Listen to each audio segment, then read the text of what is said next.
제가 어제부터 급격히 몸이 좀 안 좋아져서 좀 상태가 이렇게 고르지 못합니다. 양해 부탁드리고 함께 말씀 드렸으면 좋겠습니다. 우리는 누구나 다 하나님을 잘 섬기고 싶어 해요. 근데 이게 잘 안 되죠. 하나님의 말씀을 잘 따르고 싶기도 하고 하나님의 자녀로 잘 살기도 하고 이렇게 하고 싶은데 실제로는 잘 안 돼요. 그 이유가 여러 가지가 있겠지만 가장 주된 이유는 우리가 하나님을 잘 모르기 때문인 거예요.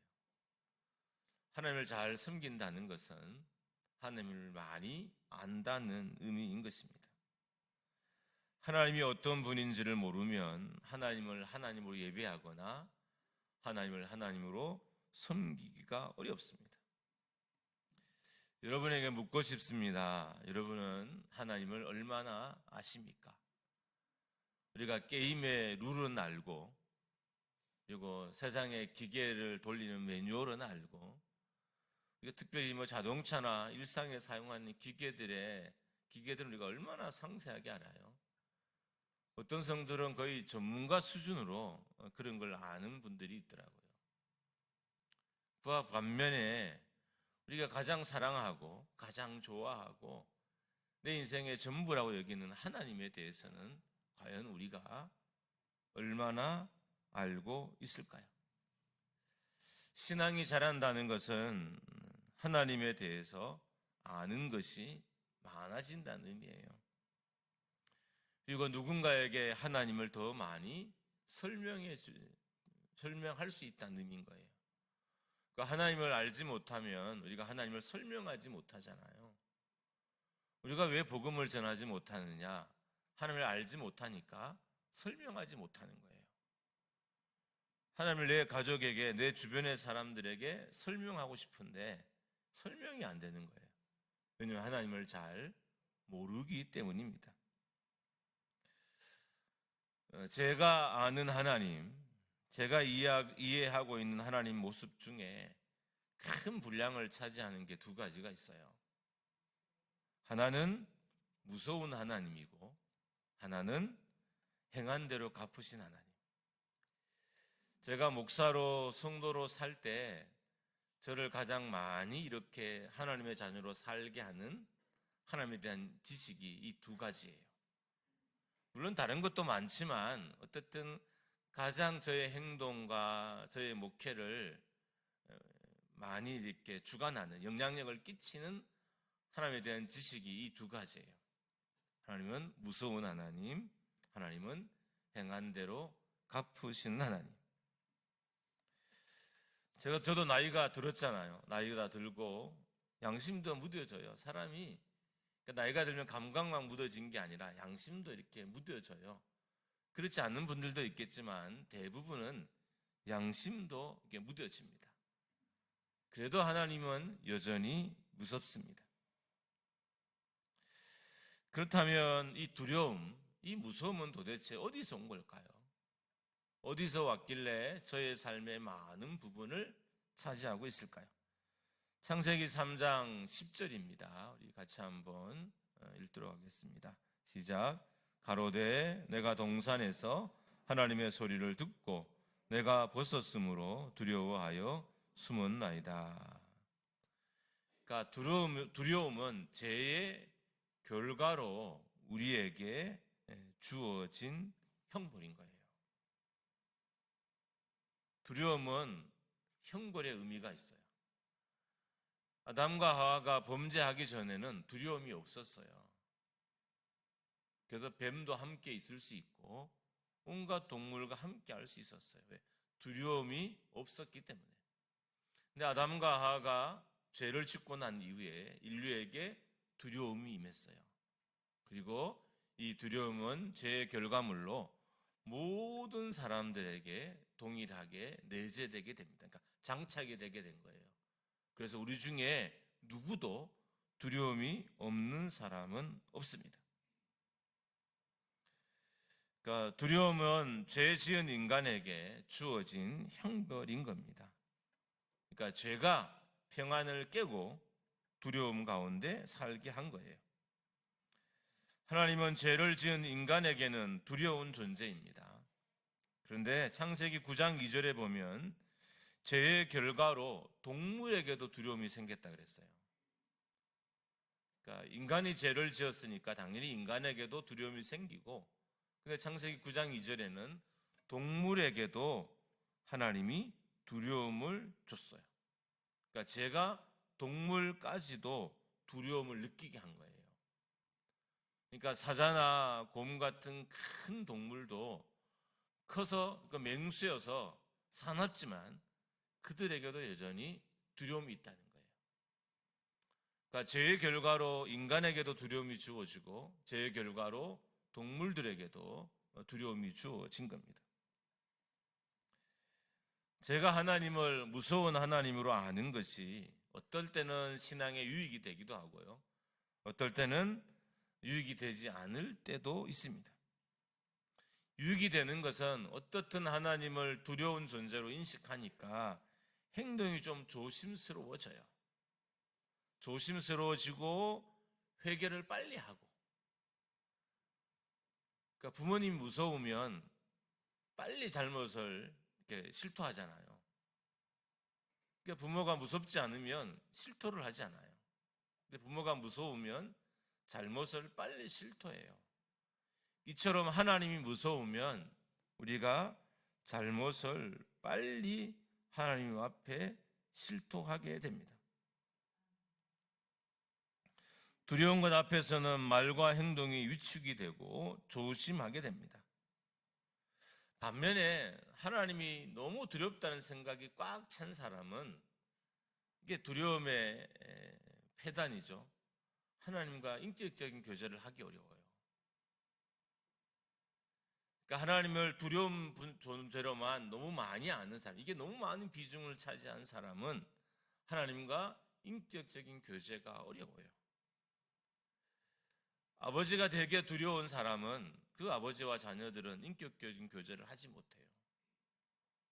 그 대부분 우리는 우리 아버지들과 인격적인 교제를 하지 못하고 살았어요. 아버지는 항상 이렇게 무서운 분이었으니까. 그러니까 제가 나이 들고 아버지가 그렇게 무섭지 않은 분인 걸 알게 되면서 아버지와 대화도 많아지고 훨씬 상황이 좋아졌어요.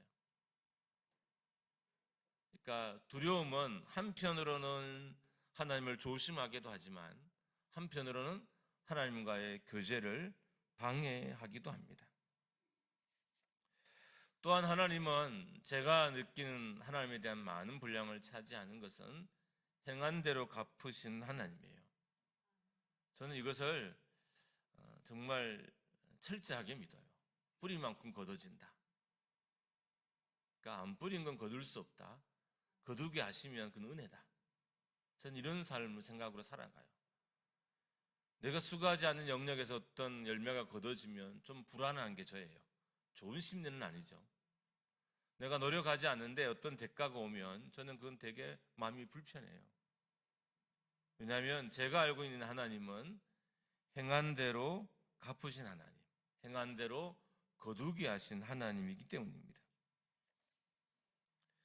로마서 2장 6절과 8절을 우리 같이 한번 읽겠습니다. 시작.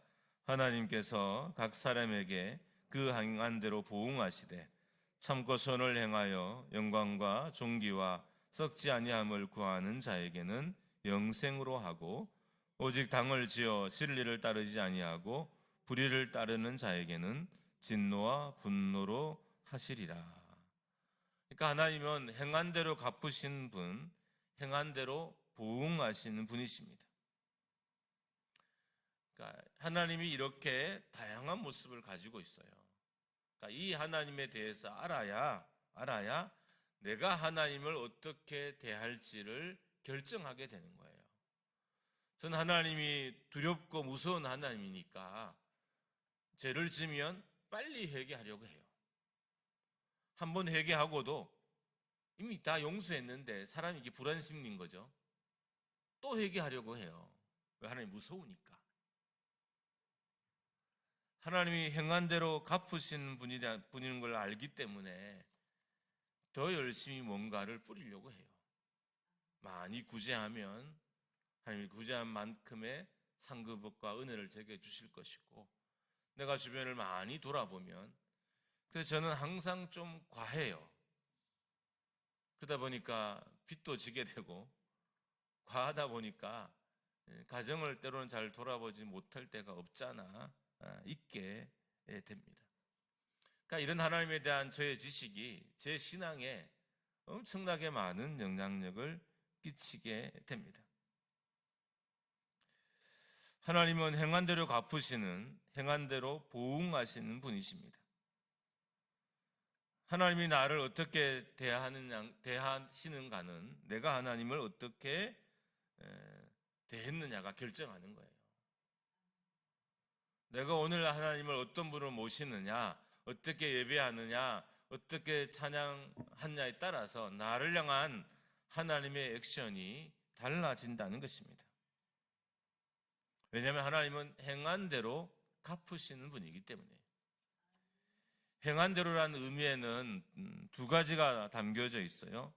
규모의 의미도 있어요. 행한 만큼 똑같이 갚아준다는 의미도 있고, 이 행한 대로 안에는 내용의 의미도 있어요. 그러니까 같은 종류로 갚아주신다는 거예요. 같은 종류로.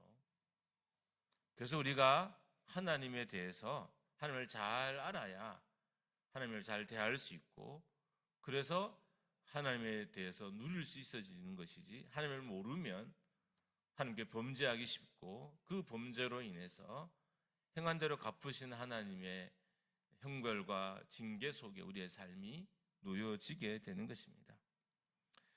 만약 그런데 하나 또 생각해 봐야 될 문제가 있어요. 진짜 하나님이 행한 대로 갚으신다면 살아남을 사람이 과연 있을까요? 정말 우리가 행한 대로 하나님이 우리에게 갚으시면 우리 중에 살아남을 사람이 한 명이라도 있을까인 겁니다. 그런데 이게 버젓이 살고 있잖아요. 왜 그럴까요? 하나님은 행한 대로 갚으신 하나님이시기도 하지만 또 한편으로는 인내하신 하나님인 거예요. 불순종하고 거역한 우리에 대해서 인내하신 하나님이기 때문에 우리가 행한 대로 그 죄값을 다 치르지 않고 살고 있는 것입니다. 시편 108편 8절입니다. 같이 읽습니다. 시작. 여호와는 자비로우시며 은혜로우시며 노하기를 더디하시며 인자하심이 풍부하시도다. 감사한 것은 하나님께서 행한 대로 갚으시는 분이신데 행한 대로 갚지 아니하시고 우리에게 인내하시는 거예요. 왜냐하면 하나님은 자비로우시고 하나님은 은혜로우시며 하나님은 노하기를 더디하시고 하나님은 하나님의 인애가 풍부하신 분이시기 때문입니다. 우리가 죄를 짓고도 이렇게 죄를 회개하지 않고도 살아가는 것은 여러분과 제가 잘나서가 아니라 하나님의 인내가 크시기 때문인 거예요.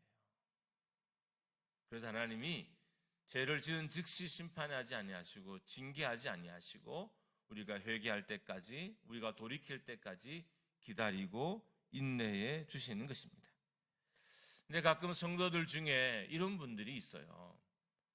하나님이 인내하게 하고 계신데, 자, 하나님이 인내하고 계신다는 걸 알면 우리는 어떤 자세를 가져야 될까요? 겸손해야 되겠죠. 근데 어떤 성도들은 하나님이 지금 인내하고 계시는데 교만해진 성도가 있어요. 죄를 지었는데 괜찮네? 불순종했는데 괜찮네? 하나님의 인내를 하나님의 오케이 사인으로 받아들인 사람이 있습니다. 잘못된 거예요. 우리가 하나님을 바로 안다면 하나님의 인내하심을 하나님의 오케이 사인으로 받아들이지 않을 것입니다. 여러분과 제가 잘못하지 않은 것이 아니라 하나님이 참으시는 거예요. 우리가 의로운 것이 아니라 하나님이 참으시는 거예요. 참기 때문에 지금 여러분과 저의 삶에 문제가 없는 겁니다. 우리 한번 돌아보실까요? 과연 예배의 자리에 합당한 마음과 자세를 가지고 나오셨나요? 오늘 교회를 섬기면서 하나님이 기뻐한 자세로 교회를 섬겼나요? 일주일간 세상에 살면서 여러분 하나님의 자녀로 사셨어요? 저는 한 주간 얼만큼 기도하셨나요? 기도는 영적 호흡이라고 말씀해 주셨는데 우리는 어거지로 숨쉬지 않겠다고 일주일을 살다가 여기 온 거잖아요. 근데 하나님의 이런 우리 모든 상황에 대해서 인내하시는 거예요. 그래서 우리가 지금 아무 문제 없이 살아가고 있습니다. 사람들은 하나님의 인내 앞에서 교만해져요. 정말 잘못된 신앙이에요. 성신앙이 바르다면 하나님의 인내 앞에서 우리는 겸손해야 됩니다. 베드로후서 3장 8절입니다. 같이 읽습니다. 시작. 주의 약속은 어떤 이에 더디다고 생각한 것 같이 더딘 것이 아니라 오직 너희를 대하여 오래 참으사 아무도 멸망치 않고 다 회개하기에 이르기를 원하시느니라. 하나님이 이렇게 참으셨기 때문에 우리가 구원 얻을 기회를 얻게 된 거예요. 하나님의 인내는 인간의 기회가 되는 겁니다. 하나님이 참지 않으셨다면 여러분과 저는 그 어떤 영적인 기회도 누리지 못했을 거예요. 하나님이 참으셨기 때문에 우리가 하나님께로부터 오는 영적인 기회를 지금도 누리고 살아가고 있는 것입니다. 하나님의 인내가 인간들에게는 구원의 기회가 된 것입니다. 우리가 의로워서가 아니라, 우리가 잘나서가 아니라, 우리의 죄가 가벼워서 징계받은 것이 아니라, 하나님께 징계받지 않은 것이 아니라 하나님께서 인내하셨기 때문에 지금 여러분과 저에게 구원의 기회가 주어지게 된 것입니다. 예수님이 지금 당장 심판의 주로 이 땅에 재림하지 않으신 것은, 인내하고 계신 것은 우리가 구원받은 자가 더 많아지기를 기대하는 하나님의 마음 때문인 거예요. 그러니까 하나님의 인내가 지금 구원의 기회를 인류에게 제공하고 있는 것입니다. 알아야 할 것은 하나님의 인내가 여러분과 저에게 기회를 제공하는 것이지 우리의 의로움이 우리 인생에 기회를 제공하지 않는다는 거예요. 그럼 우리는 어떻게 해야 될까? 야고보서 1장 4절입니다. 같이 읽습니다. 시작. 인내를 온전히 이루라. 이는 너희로 온전하고 구비하여 조금도 부족함이 없게 하려 함이라. 하나님의 인내는 우리 자신을 돌아볼 기회를 제공합니다. 하나님의 인내는 우리 자신을 하나님이 기뻐하는 존재로 갖춰져 갈 기회를 제공하는 거예요. 그러니까 기회는 우리가 만든 게 아니에요. 하나님이 우리에게 주셨고 우리는 어떻게 그 기회를 잡아야 되는 거예요. 하나님이 참고 인내하시는 것은 우리가 잘 구비되어서 하나님이 기뻐하시는 예배자로 하나님의 백성으로 서게 하시기 위해서 여러분과 저의 삶에 대해서 지금 인내하고 계신 거예요. 언젠가는 온전히 서기를, 언젠가는 온전한 예배자가 되기를, 언젠가는 온전한 하나님의 백성이 되기를 기다리면서 지금 하나님이 인내하고 계신 것입니다. 좀 더 생각을 더해보면 우리는 그렇다면 하나님의 인내 앞에서 어떻게 해야 될까? 하나님의 인내처럼 우리 또한 인내해야 된다는 거예요. 그러니까 하나님이 기뻐하시는 모습이 내 삶에 만들어지기 위해서는 하나님이 지금 나에게 인내하듯이 나도 내세에 주어진 상황에 대해서 인내해야 한다는 것입니다. 인내는 하나님과 인간이 공통적으로 가지는 속성이에요. 하나님에게도 인내가 있고 인간에게도 인내가 있어요. 하나님의 인내는 우리에게 기회를 제공해 줬다면 우리의 인내는 믿음을 성숙시킬 기회를 우리에게 가져다 주는 거예요. 하나님의 인내가 구원의 기회를 우리에게 줬다면 우리의 인내는 우리의 믿음을 성숙시킬 기회를 우리에게 줘요. 그러니까 인내하는 사람이 자기의 믿음을 성장시켜 갈 수 있는 것입니다. 인내함으로 기도하고, 기도가 응답되지 않아도 포기하지 않고 계속 하나님께 기도하기 위해서는 인내가 필요한 거예요. 교회를 열심히 섬겨도 영적인 결실이 없어요. 그 결실 앞에서 우리가 인내함이 있어야 기다릴 수 있고, 그리고 결실이 맺어질 때까지 수고하고 땀을 흘릴 수 있습니다. 먼저 여러분과 제가 인내하지 못한다면 예수님이 우리에게 지라고 하신 십자가를 질 수 없게 됩니다. 우리가 져야 하는 우리 몫의 십자가가 있어요.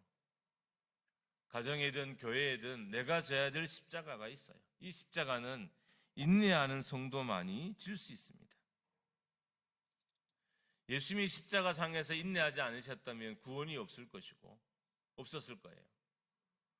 우리도 예수님처럼 십자가를 지고 인내하지 못하면 내 삶의 영적인 결과와 결실도 만들어지지 않는다는 거예요. 인내가 하나님의 구원이 우리 가운데 이루어지게 했다면 우리도 인내해야 하나님 우리 가운데 이루신 그 구원의 역사를 내 삶에 다시 일어나게 할 수 있는 것입니다. 그리고 우리가 인내해야 하나님의 일들이 우리 가운데 이루어지고 나타나게 됩니다. 인내하지 못하면 하나님의 일들이 우리 가운데 이루어지는 것을 경험할 수 없어요. 여러분, 성도들이 열심을 다해 수고하잖아요. 근데 결실이 없어요. 여러분, 결실에는 반드시 인내의 시간이 있어야 이게 결실로 만들어져요. 근데 우리가 인내하기 전에 어떤 일이 벌어져요? 불평해버리고, 원망해버리고, 포기해버리고, 낙심해버리고, 이래버리잖아요. 혹시 인내의 긴 뜨거운 햇빛을 쬐는 시간이 있어야 곡식이 결실이 일어나요. 그 긴 시간을 뜨겁게 내리쬐는 그 햇볕이 없으면 그 시간에 곡식이 인내하지 못하면 다 타버리는 거죠. 그럼 결국 끝이 나요. 그 시간에 열심히 수분을 빨아들여서 자기를 뿌리를 든든하게 하고 줄기를 든든하게 하고 열매를 든든하게 해야 가을에 결실이 있게 되는 것입니다. 하나님, 저는 열심히 고생했는데 왜 제 삶에는 열매가 없어요? 이런 말을 하시거나 아니면 이런 마음이 있는 성도가 되게 많아요. 여러 가지 이유가 있겠지만 주된 이유 중에 하나가 아마 인내일 거예요. 인내가 그분에게는 약한 거예요. 좀 더 인내함으로 기도했다면, 원망하고 불평하기 전에, 짜증내고 화내기 전에 조금 더 인내하고 기도했다면 하나님이 열매 맺게 하셨을 텐데, 열매 맺기 직전에 불평하고 원망해서 열리는 나무를 흔들어 버린 거죠. 그래서 열매가 다 떨어져서 결실하지 못한 것입니다. 많은 사람들은 기도하면서도 인내하지 못하고 땀을 흘리면서도 인내하지 못합니다. 인내하지 못하고 화를 내고, 인내하지 못하고 다투고, 참지 못해서 비난하고, 못 참고 헐뜯습니다. 못 참고 떠나가고, 못 참고 잘못된 길로 가고, 인내하지 못하고 불순종합니다. 인내하지 못하고 죄를 짓고, 인내하지 못하고 악한 길로 걷습니다. 하나님이 인내하셨기에 우리도 인내해야 하나님이 인내하심을 우리에게 주신 이 기회를 선용할 수 있는 거예요. 자, 하나님이 인내함으로 우리에게 기회가 주어졌어요. 우리가 인내해야 이 하나님이 주신 기회를 우리가 잘 사용할 수 있는 거예요. 하나님의 인내와 우리 인생의 인내가 합쳐져야 되는 거예요. 하나님이 인내하셨는데 우리가 인내하지 못하면 열매가 없어요.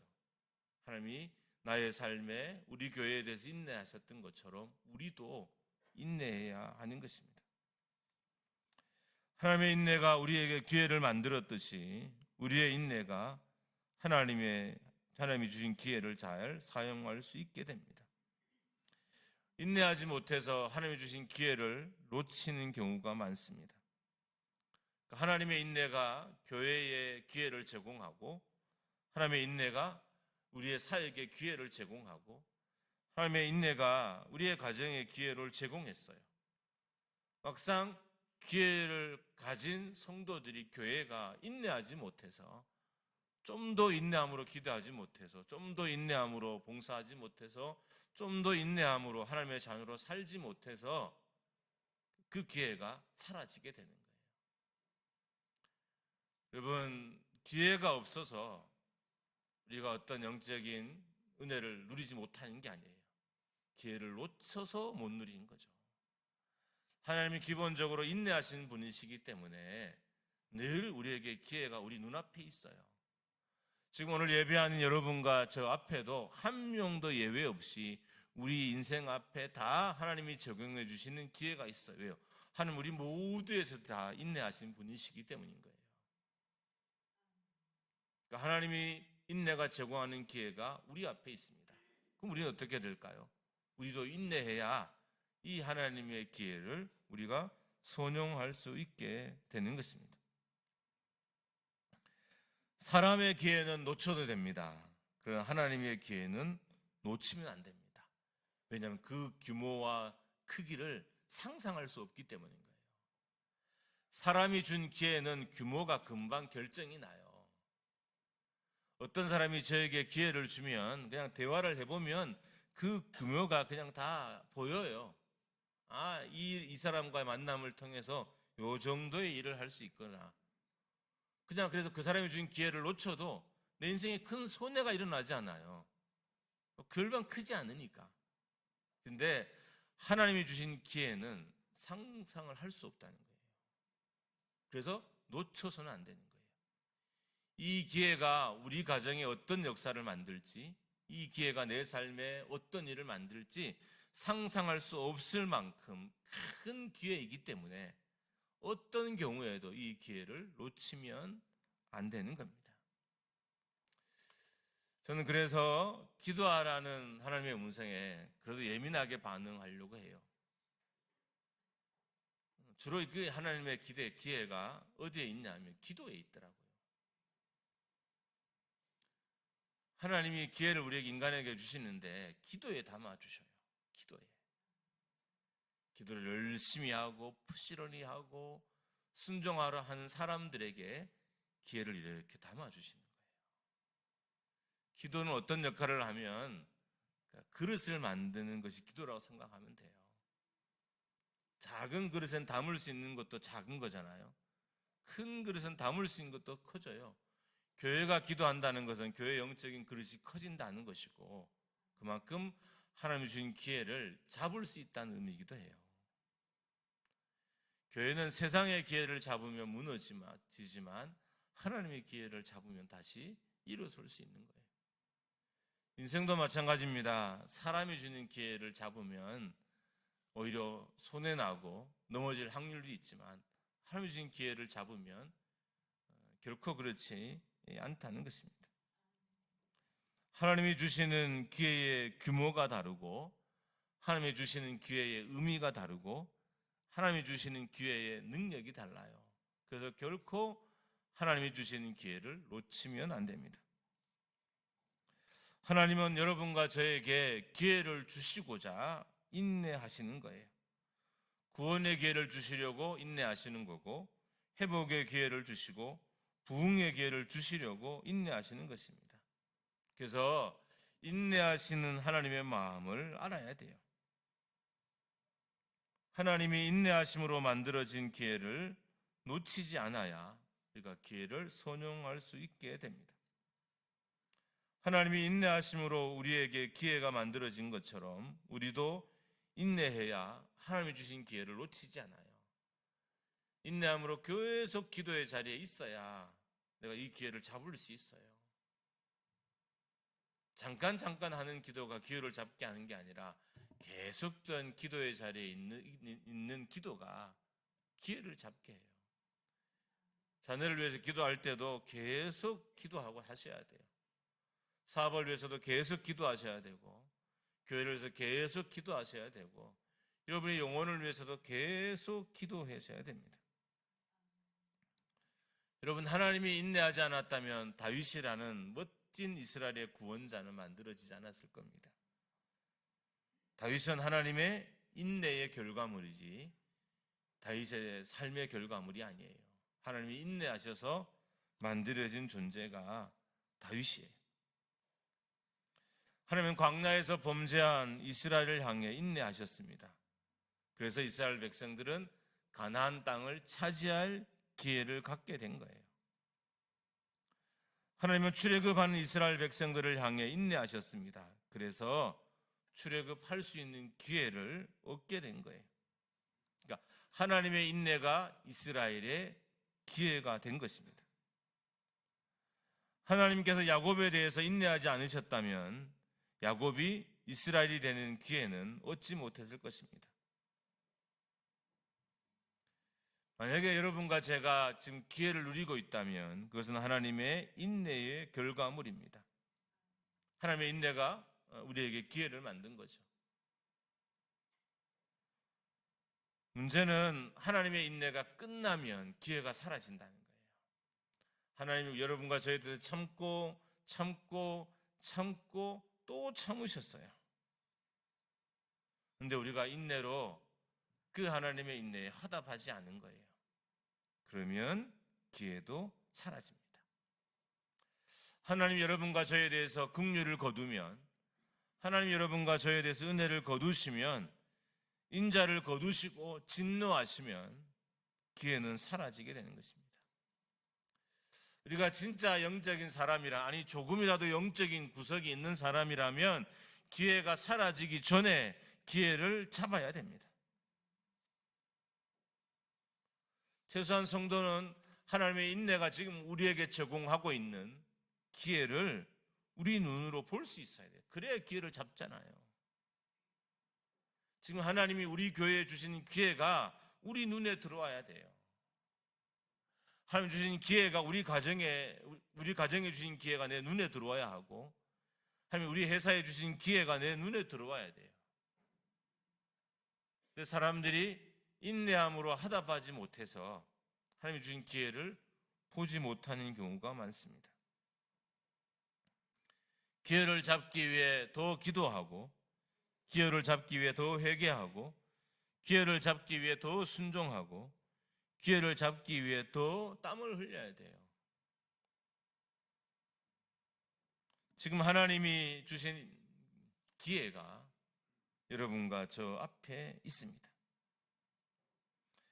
하나님의 인내가 기회라는 멋진 선물을 지금 목장교회에게 주셨어요. 우리는 이 기회를 빼앗기지 않아야 됩니다. 여러분은 보이지 않으시나 봐요. 하나님 주신 기회가.